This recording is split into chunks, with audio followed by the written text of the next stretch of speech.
Breaking news tonight, Diddy strikes back and the state braces for the defense closing arguments. Good evening, I'm Nancy Grace. This is Crime Stories. I want to thank you for being with us.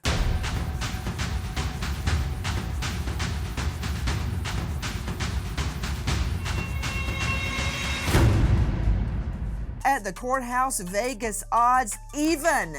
Sean Combs will spend no time behind bars, and Sean Combs will spend life behind bars. It's all down to 12 jurors.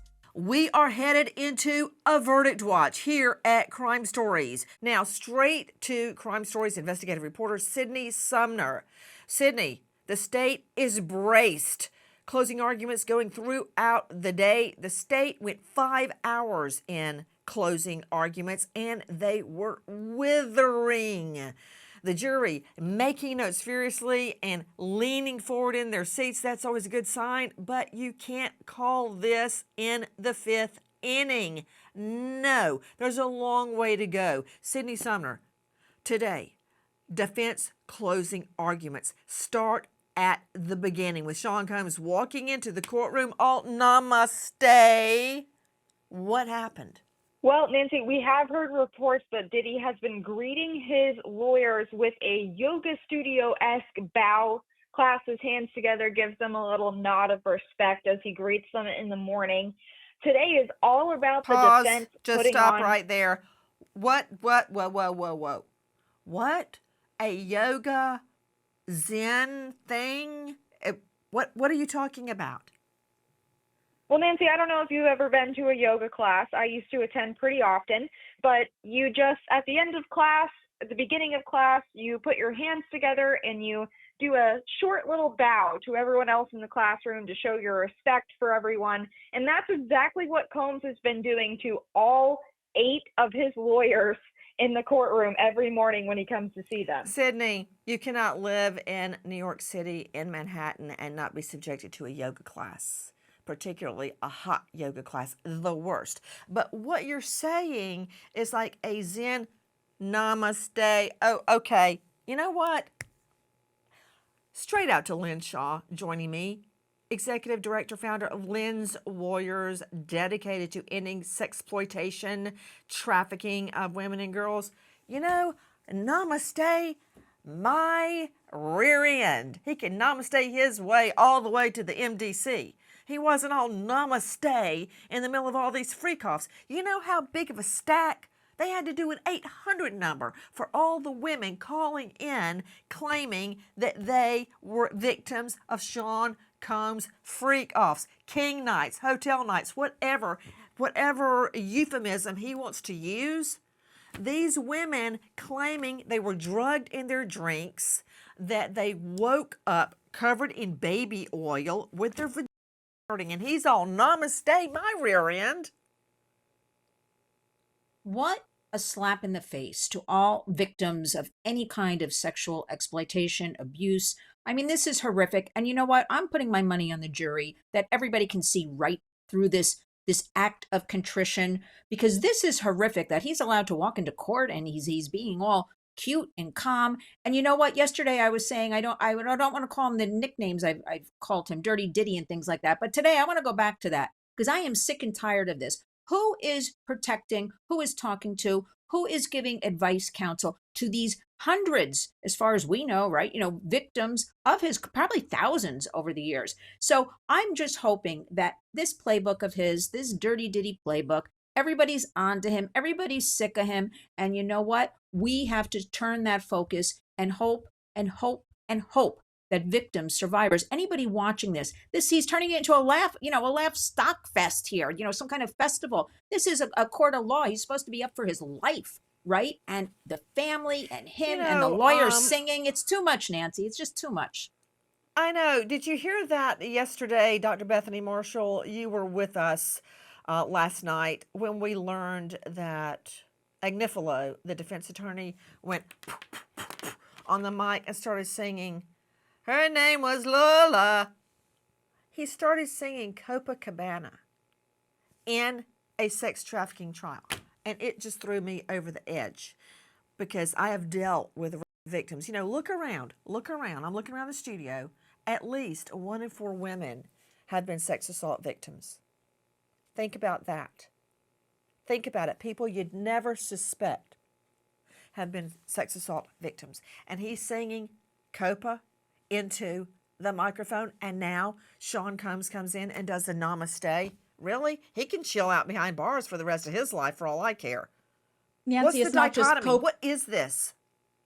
well, it's one more male, and females do it too, minimizing the severity of sex trafficking. Nancy, I don't think our nation or world really understands what sex trafficking is. This whole question that maybe the women consented, that means they were in a relationship and not that they were coerced, is so false when you think of the whole psychology of sex trafficking. I just got to tell you, he's got a nerve coming into the courtroom and all namaste my rear end. Okay, joining us now outside the courthouse, Tisa Tells, star of Tisa Tells on YouTube. Tisa, what happened in court? Start at the beginning. Today, Marc Agnifilo, it was like a roller coaster. He started off strong. I was actually very impressed, but very quickly he took me down the path of disgust. Marc Agnifilo started off making a beautiful argument, and then it turned into weird blaming things. That Cassie, she was no angel. He even accused Cassie of saying she was because she was dating her husband, or as Mark liked to put it, the oldest trick in the book. I think he lost some of the jury. It was very disgusting, very 1960s coded misogyny. I don't know what happened, but it was weird. The biggest shocker is when Marc Agnifilo was making his defense, and I'm not gonna lie, he was doing very well. The judge let us out for break, and all of a sudden, Maureen Comey shot up, and I knew she meant business because she did the Comey lean. Every time you see her lean slightly to the left, you know this woman means business. She brought up 3 objections and said, I was trying to be nice because he was in the middle of giving his closing, but there are 3 ways where he was grossly improper and across the line. 1, implying that the jury needs to judge why we brought charges, telling them what the law is, telling them that assault is only a misdemeanor. This is improper. And what's more, we are demanding a curative instruction right now. It was like a bomb went off. The jury was out the room, of course. She gave them the respect of that. All the parties were arguing back and forth as to whether there should be some type of curative instruction. In the end, Shapiro was literally going to war with the judge saying, well, you don't understand. They did this and they did that, and we didn't say anything. And the judge was like, okay, well, that's you. You should have. And they're like, you're bringing this up. And the judge said, I'm not bringing anything up. The prosecution objected, and I'm now addressing that objection. The final point of the motive is, the moral of the story is he lost complete control of the jury after that, because when we came back from break, the judge gave a curative instruction telling them that don't listen to Marc Agnifilo about what he told you about the government's motives. That's not your job. And moving forward, when it comes to anything in the law, you don't listen to the lawyers. You listen to me. Again, it had a very chilling effect on the jury. Some of the jury looked not puzzled, but you can tell after that when Mark came back to do his closing, he had lost a little bit of his mojo. And that's when he got into disgusting, Cassie wanted it, she was in the victim land. Tisa Tells, explain to me the dynamic in the courtroom during the defense closing arguments. This is a funny thing. In the beginning, he was funny. He was charming. He has that old holly golly hometown lawyer in a big city act down pack. But he went too far with the misogyny. When they were making the jokes in the beginning, they were giggling along. They were nodding along. One of them even met him with a smile because he was making eye contact. But again, when he started going down on misogyny lane and actually saying that, one of the biggest shocking things where I think he lost a lot of the jury is when he literally, against all odds, rewound the Intercontinental tape and then tried to convince us. He literally started off by saying, like, it's unclear what happened in the tape. Could have been Cassie's, could have been Sean's. Maybe it was Sean.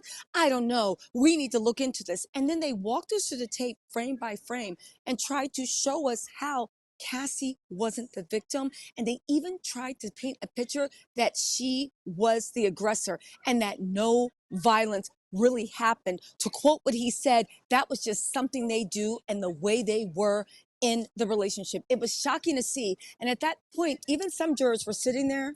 They were looking at him like he was crazy. One person had a look of disbelief. Everybody had stopped taking notes and they were just looking at him. And I think at that moment, he realized he went a step too far. He tried to reel it in, but again, he was off. He kind of lost some of the timing. So it was a lot. Tisa tells, we saw the female victims dragged through the mud, and the defense closing statement stating it's, quote, all about the money. But when Cassie Ventura took the stand, the money issue was long over. Her civil case was settled before she took the stand. So what was her motivation to testify? How was the jury reacting when Agnifilo referred to this as being all about the money?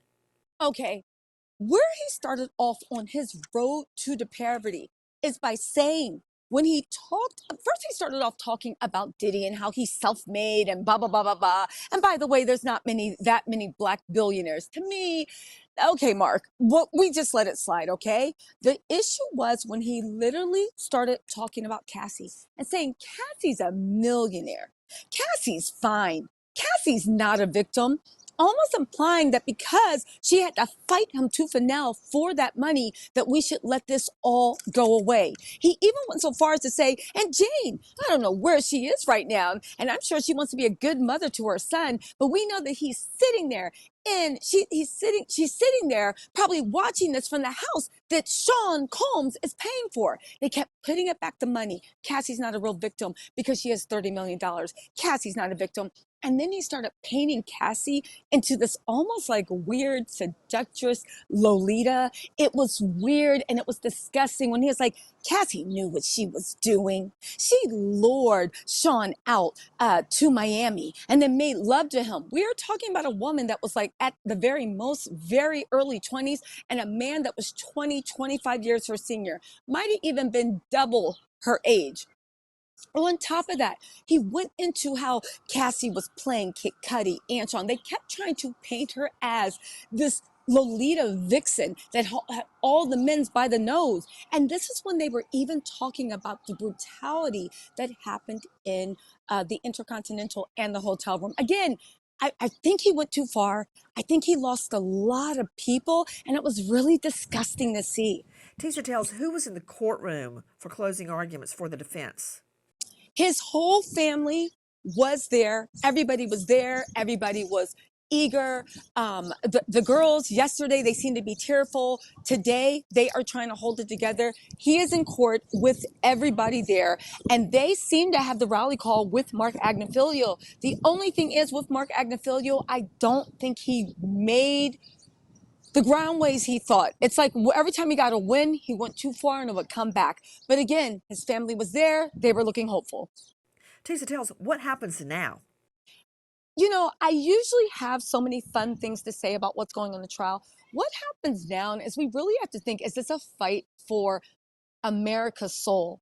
At what point do we look at abuse? What do we think is trafficking? And at what point in 2025 can we not have a defense lawyer sit up there and basically say she wanted it? And who cares if she suffered? She got $30 million. The displays and the misogynist narratives that Marc Agnifilo was spouting around, because I get it. You will do anything. You will make a pact with the devil right now to get your client off. But I really think he upped the ante. And a lot of people are looking at the jury to actually see, where are your lines? What do you have to believe? What do you believe? And I think it's going to be very, very interesting to see how it plays out. That said, when you look at the prosecution rebuttal, they definitely have Diddy dead to rights, but it is going to be interesting on how much this whole Cassie wasn't a victim thing actually can play forward and get him out of the sex trafficking charges.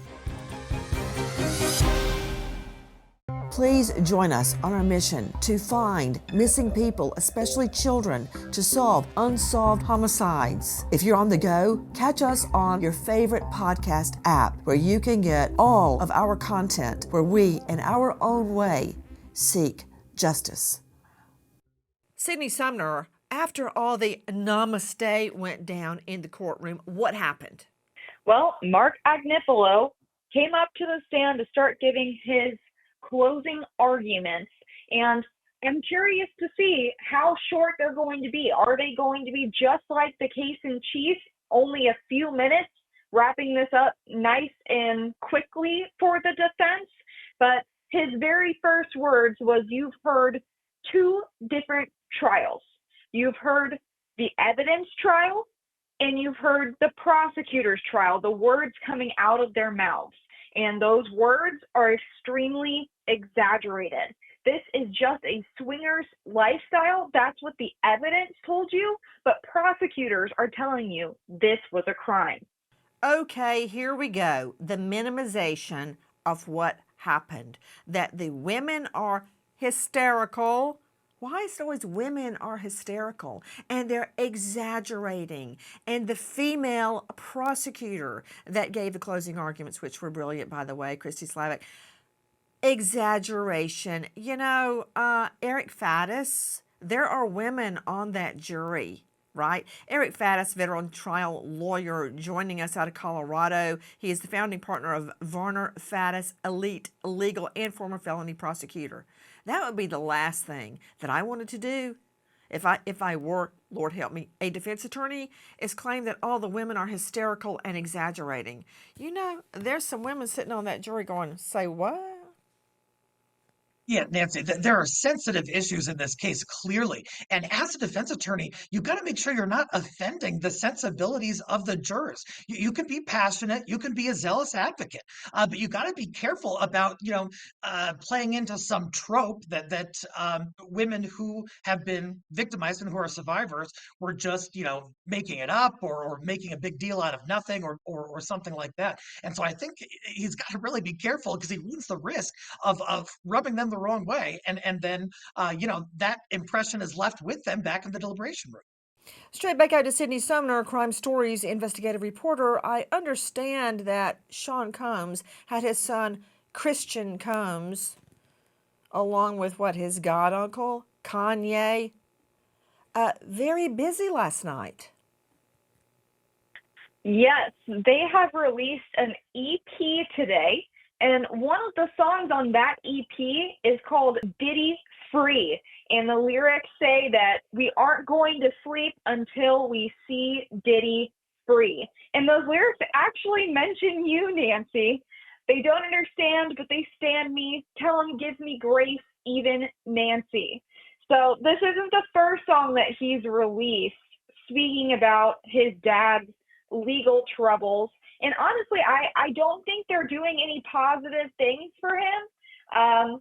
This Bible might come in handy. This rifle might come in handy. I don't think threatening gun violence is really doing much to persuade anyone that your dad is innocent of these crimes. Okay, the jurors get to go home every night. They are not sequestered, and they can be exposed to this rap song created by, God help him, Christian Combs and Kanye. Why you would want your child around Kanye, I do not know, but that's a whole nother can of worms. Let's take a look at the lyrics. Ain't gonna sleep till we see Diddy free. Ain't gonna sleep till we see Diddy free. When it gets sus, they try to play the victim. Playing the victim, that's an attack on the victims. Outspoken, I ain't keeping in. Blah, blah, blah, blah. Now, I noticed part of it refers to a Plan B, which is an abortion drug, which came up during this trial. It says they ain't got to lose. What are they talking about? The victims or the jurors? I ain't one of them. And then it goes on to talk about Astro Glide. And it says, like, damn, why the am I in the tabloids? You know what? That's a really good question. Why Combs' children have been dragged into this. They are being used as a PR tool. And now, you want to tell me this happened without Sean Combs knowing that it would drop just before the defense closing arguments? Further looking at the lyrics that dropped last night, the Bible might come in handy. Like what? It's a prop. Then, of course, Christ gets dragged in. It's one night I want Jesus Christ to answer. Then they want to stop me, the kid. They want to stop the kid like a plan B. Okay, we heard the testimony, and we know about, whether the jury understands it fully, that one woman was forced into an abortion. They don't understand me. Tell them, give me grace, even Nancy. And it refers to Bad Boy throughout. That would be Bad Boy Records. Okay, let's hear it. They don't understand, but they stand me. Tell them, give me grace, even Nancy. Okay, you know, some people ask, are you angry? No, I'm not. I'm full of remorse for what Sean Combs is doing to his children. Eric Faddis joining me, veteran trial lawyer. Have you ever prosecuted a case where the children, unless they were the victims, thought their parents did it? Because I don't think I've ever had a case where the children thought their dad was guilty. Even adult children, they never believe the parent did it. Yeah, Nancy, I can't think of one. Really, the family often rallies around the defendant in these cases, provides support. They want to believe. They want to believe their family member is not guilty of these heinous allegations. And that's understandable. But oftentimes, like you mentioned, the family can be brought in sort of as pawns, sometimes in the trial itself, sometimes outside the trial, especially in these highly publicized cases. And I think a lot of folks think that that may be what was going on with Diddy and his children. Let's take one more listen to Diddy Free. This is released by possibly the only person in the world that thinks Sean Combs is innocent, and that would be his son, standing by him. God bless him. Christian King Combs, and of course, the illustrious Kanye. They don't understand, but they stand me. Tell them, give me grace, even Nancy. Me and you can be mad, I can have a spat, we can have whatever. Then after that, you better get on your job. That's really, that's all it is. Ain't no threat, I'm just being clear. Get on your job. Get on your job. Get on your job. That says to me sex trafficking. Get in there, in the Freakoff. It makes me so mad. I think I could chew a nail in half. Be videoed having sex with multiple male sex workers, Sean Combs. You can kiss my hard-working rear end. Throughout the defense closing arguments, Agnifilo has done exactly what we expected, dragging the victims through the mud. He spent the morning pacing back and forth in front of the jury rail. I always found that to be a crutch where you pause because you don't know what you're going to say next. But that said, he is dragging the state's star witness through the mud as we predicted. Sydney Sumner joining us, Crime Stories investigative reporter. What happened? Well, Agnifilo is making it seem that Cassie was not afraid of Sean Combs in the slightest. He says they own that there was domestic violence in that relationship, but this was not about control. Their relationship was about love. And interestingly, Agnifilo pointed to Cassie's relationship with Kid Cudi as this huge deception and huge betrayal, and even calls her a gangster for buying a burner phone to communicate with Kid Cudi. So he's painting her to be this cheater, this liar, this betrayer. But I want to point out that it wasn't even Cassie's idea to get that burner phone. Capricorn Clark was so terrified of what Combs would do when he learned that Cassie was seeing another man. And this was on a break. They had taken a break. They were not dating at this point when she started to see Kid Cudi. So there really was no overlap here in Cassie's mind. But Capricorn Clark, her close friend, Combs staffer, warned her that she could not mention Kid Cudi on a cell phone that Combs paid for. So she went out and bought a burner phone to talk to him. So I think it's interesting that Agnifilo is trying to make that seem like, oh, Cassie wasn't scared of him. She got a burner phone. Like, she had all of this agency and this power, and she had no reason to be afraid of him when that wasn't even her idea in the first place. Straight out to Dr. Bethany Marshall, renowned psychoanalyst joining out of the Beverly Hills jurisdiction. She is the author of Deal Breakers. You can see her now on Peacock, and you can find her at drbethanymarshall.com. Could I see the video, please, New York Control Room? Here's all the love Agnifilo is talking about. There's one person that at the get-go looked the other way. He tried to get Cassie Ventura to file a police report. Agnifilo better mind his P's and Q's with the jurors, because jurors are real people just like you and I, and they can feel insulted by these kinds of arguments. By now, we all know with sex trafficking that the initial stage of the trafficker entrapping the victim is pretending that it's a love relationship, but it quickly deteriorates when they start to share sexual fantasies with the victim of being with other people. The victim initially believes that they're pleasing their boyfriend, then it escalates to violence, which is what we're talking about right now. Cassie had a burner phone because she was afraid for her life, and for good reason. Allegedly, P. Diddy went and threw a Molotov, or had one of his staff throw a Molotov cocktail into Kid Cudi's car. Of course she had a burner phone. She's not stupid. She wanted to protect and preserve her life. As much as I would love to talk about the Molotov cocktail on Kid Cudi's car that obviously Sean Combs did with his designer scarf as a wick, I'm talking about the love right now, all the love that we're seeing. To Eric Faddis, let me talk to you about all the love that Agnifilo is describing to the jury, as if what they should believe him instead of their lion eyes when they saw that beatdown at the Intercontinental. Here's the thing. Before there was so much closed circuit TV, security cams, doorbell cams, you name it, right? Very often the defense could get away with so much because it wasn't on video. And I would have to argue to juries, what do you want? A video? Because there's not a video. These things happen behind closed doors. You have to decide who you believe, him or her, right? And I would argue, think about it. Who's got skin in the game? Who's got something to lose?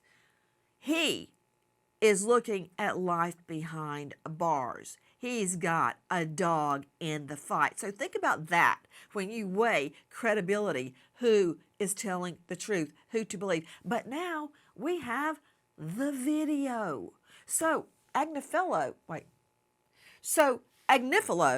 is actually arguing she loved him and he loved her.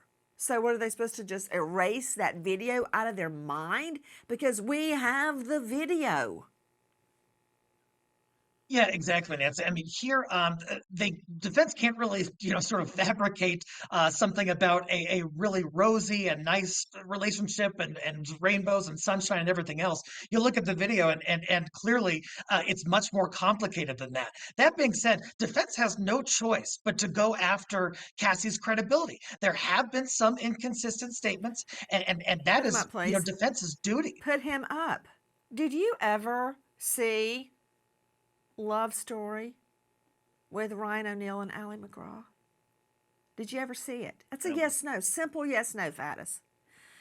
No. Well, maybe you need to brush up on Love Story. You can even just listen to the song, okay? And that really is what Agnifilo's closing argument is. Okay, I need to see Lynn Shaw right now, okay? I need to see her. Lynn, I know you're sitting down, but you may need to lay down. Sydney Sumner, correct me if I'm wrong, because this morning, in a very bold strategy, let me just say euphemistically, Agnifilo calls the relationship between Combs and Ventura a great modern love story. No. I don't know if that's bold or just damn stupid. There's really no other way to put that. He also told the jurors that the couple's text messages, many of them, of course, were sexually graphic, were some of the, quote, most beautiful things I've ever read. Okay, can we start with a great modern love story? Lynn? I'm almost speechless, but I'm going to try to just pull myself up and go through this. First of all, I did see Love Story. I actually saw it in a movie theater. I was a kid, but I saw it in the movie theater. Women love to get beaten, pulled by their neck, their hair, their hoodie. They love to get kicked when they're down. And you know what? This is the same old playbook. I am such a broken record here that we see every time I'm in court with victims. The justice system, they're always blaming them. That's what they do because they have nothing else. The strongest piece of evidence, in my opinion, is this video right here. And you know what? I woke up thinking about something today, Nancy, and I hope you just indulge me for a minute. Right now, everybody knows in public spaces and hotels we have cameras. So this guy isn't concerned at all, probably knowing there are cameras. You know what he's concerned with? It occurred to me he's concerned with holding his towel up. Have you noticed he has his hand on it? He tucks it in at one point. Not concerned with the beating, holding his towel up. And Nancy, I'm going somewhere I never thought I would go. He's afraid for his towel to fall off. And I think you might have that prop somewhere around you because he doesn't want people to see his body. He doesn't care. He's beating a woman and we're all seeing it. We have video evidence. He cares about keeping that.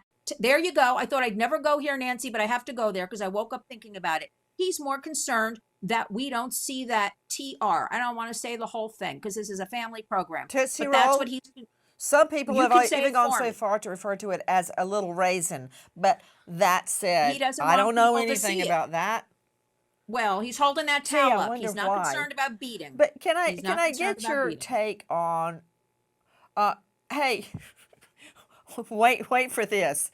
I'm just wondering if the women, especially on the jury, are like, "What is he saying? Yes. Has he lost his mind?" Yes. That's a sign. When I have to say, "Has he lost his mind?" this many times in one trial, referring to the defense attorney.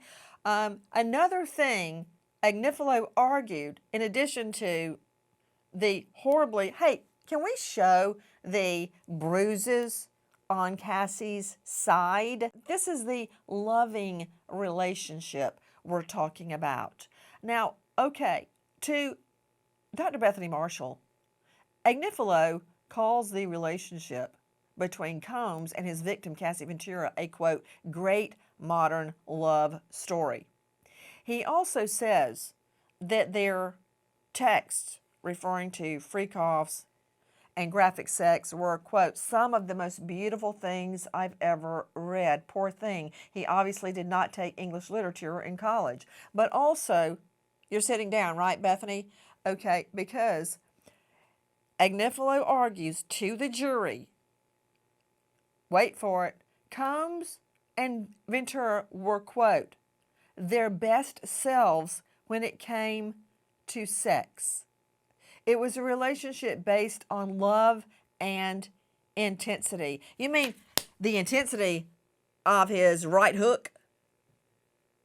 Best sex as a sex worker in her mouth sores.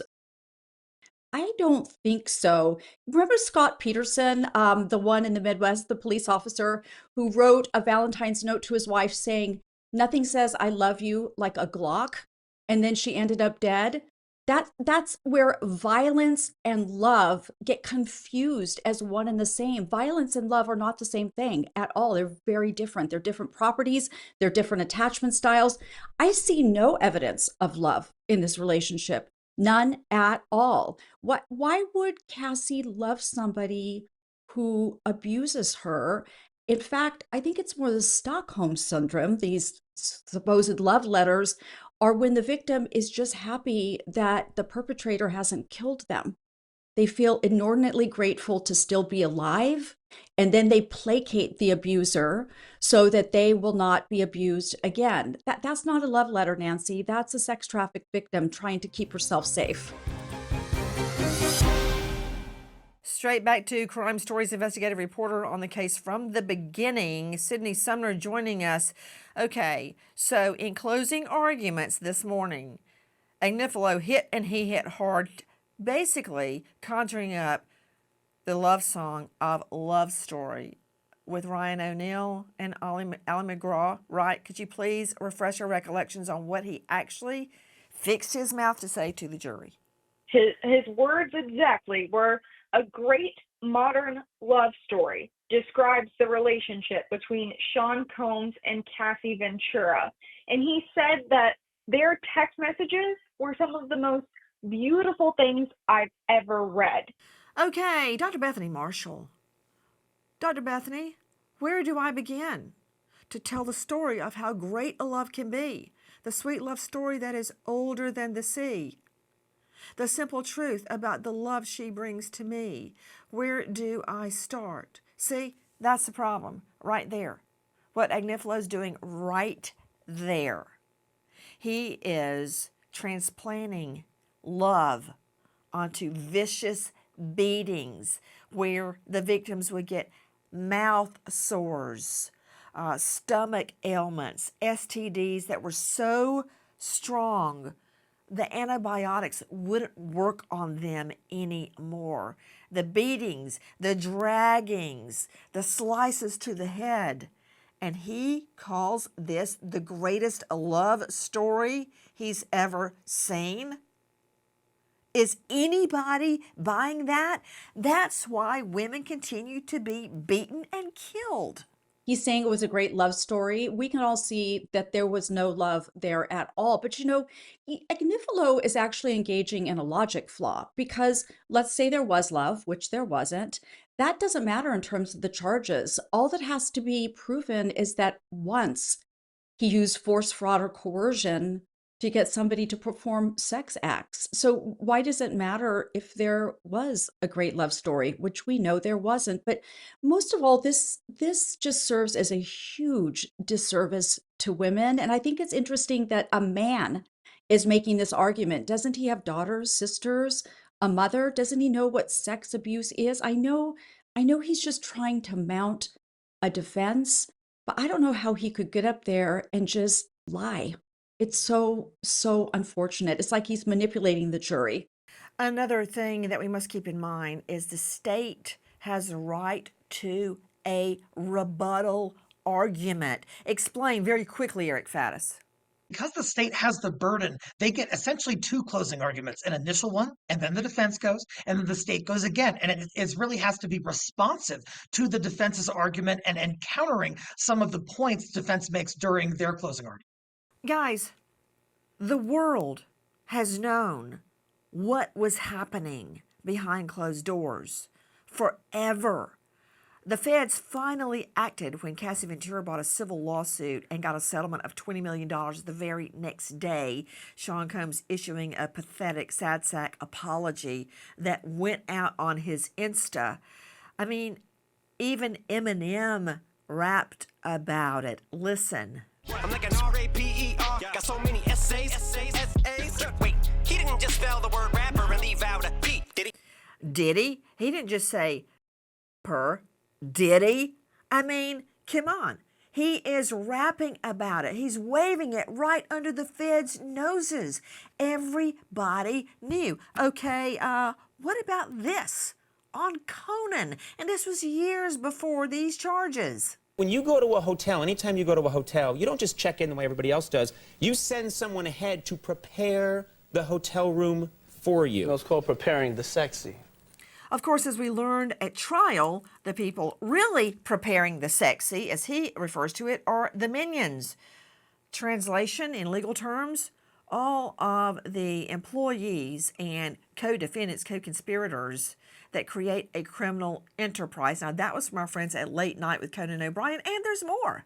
If you don't have what they need, they're going to leave. Right. Got to keep them there. Right. You need locks on the doors. Okay, this is sounding kind of dangerous now. It's a little kinky, but yeah. Again, from our friends at Late Night with Conan O'Brien, Dr. Bethany, many a true word is spoken in jest. I mean, all of the predictors were there. This is a true confession. And if it had been a female host, do you think she would jokingly say, "This sounds dangerous"? She would look at him and say, "This is inappropriate." So I'm really concerned about how men are conspiring in the situation to minimize what is happening. You know that Eminem song, Nancy? He's not minimizing it. He is calling Sean Combs out because Eminem has a daughter he loves, Haley. Eminem is very protective of women. So here he's outing P. Diddy and nobody pays attention. It's like a societal collusion on the fact that women should be oppressed in this way. You know, it brings to mind to Sydney Sumner, Crime Stories investigative reporter, that moment of testimony. And if I were the prosecution in this case, I would be beating on this with a hammer. If I had a hammer, man, I'd be singing out in the courtroom where Cassie Ventura, in the middle of a beating, people were just standing around doing nothing. And she looked at them, and to me, this is a poignant moment of this trial. And she said, "Can't you see what he's doing to me? Why aren't you doing anything?" And I would put it to that jury. Are you going to be one of them? Why aren't you doing anything? Convict him. Do you remember that moment in trial, Sydney Sumner? Absolutely. That was former assistant George Kaplan testifying about one of the violent incidents he witnessed that led to him quitting, leaving this job, saying, "I can't be a part of this." And that was on a 2015 flight to Las Vegas on Combs' private jet. And Kaplan said that he heard the sound of glass shattering, and he turned to look at the couple, and he saw Cassie laying with her back on the ground, cowering, covering her face with her hands. And Combs was standing over her, holding a whiskey glass over his head, poised to throw this at Cassie's face. And in this standoff, Cassie screams out, "Isn't anybody seeing this?" Because there's other security guards. Kaplan's on this flight. They were not alone on this plane with Kaplan. And multiple people saw this and did nothing. We are headed to a verdict watch here at Crime Stories as we wait for justice to unfold in the Monahan Federal Courthouse. We remember an American hero, Sergeant J.D. White, Angleton PD, just 51, killed in the line of duty, served 19 years in LE law enforcement, leaves behind a grieving wife, Amy, and children, Jonathan, Austin, and Rachel.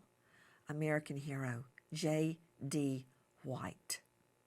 Thank you to our guests for being with us, but especially to you for being with us tonight. Nancy Grace signing off. I'll see you tomorrow night at a new time, 7 p.m. Eastern, Encore, midnight. And until then, good night, friend.